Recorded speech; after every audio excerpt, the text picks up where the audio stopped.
nhớ rồi đó.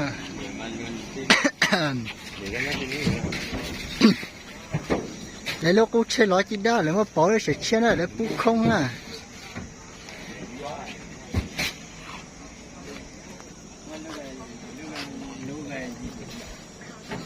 Lấy tao nó đấy lúc cô à lúc chơi nè. Một tí rõ này sao nè.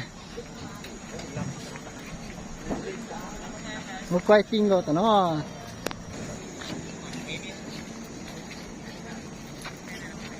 Xe nhá. Xe mới luôn đây, ta đổi con xe này á. Xe cũ đấy con mới luôn này à. Chúc mừng nhá. Nhá. Cái phần giờ này sao đó, lúc cô chết này ha. Lúc cô chết bỏ nó nữa. Mới lấy lúc cô bỏ nó nữa, là chết không ấy. Đó mua giò lò. Thì giò lò nữa.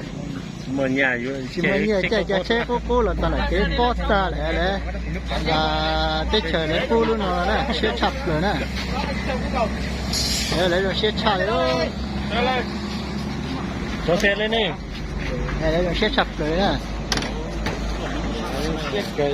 từ giờ nó lấy bảo bê lúc xe cô nè bảo bê lúc xe cô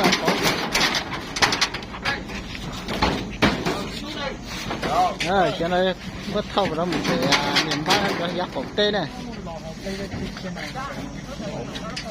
cứ một thay đất đó thì lấy chỉ bút thay chỉ tới chỗ o luôn nhá tổ nó hát lấy chuyện nhà, coi lấy chuyện nhà, tôi hướng dẫn cho này,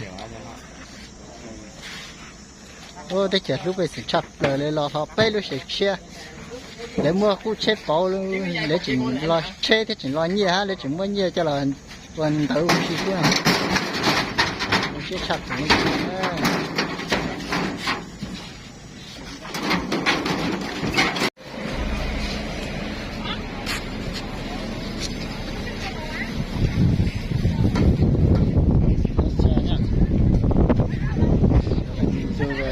Rất là đông người. Đây là bên tổng chống dịch người ta hỗ trợ.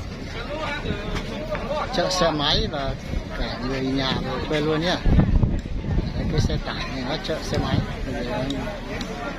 Cái xe máy trong này rất nhiều.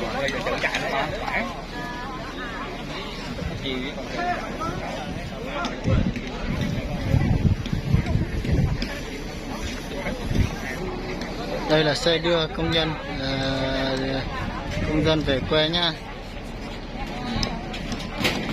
Hôm nay là mình sẽ đi xe này về quê, đưa xe bà con về quê an toàn. Rất là nhiều người. Có người thì không có xe máy thì nó sẽ đi cái này, bây giờ có xe máy người ta nó cũng hỗ trợ đi ô tô luôn.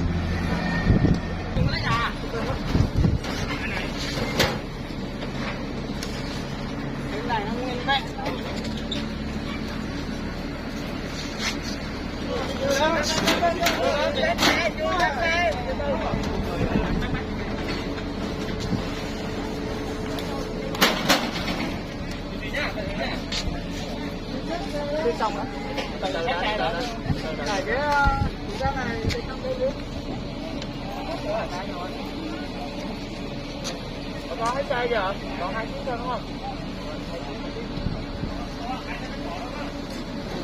Anh khó này từ nó là từ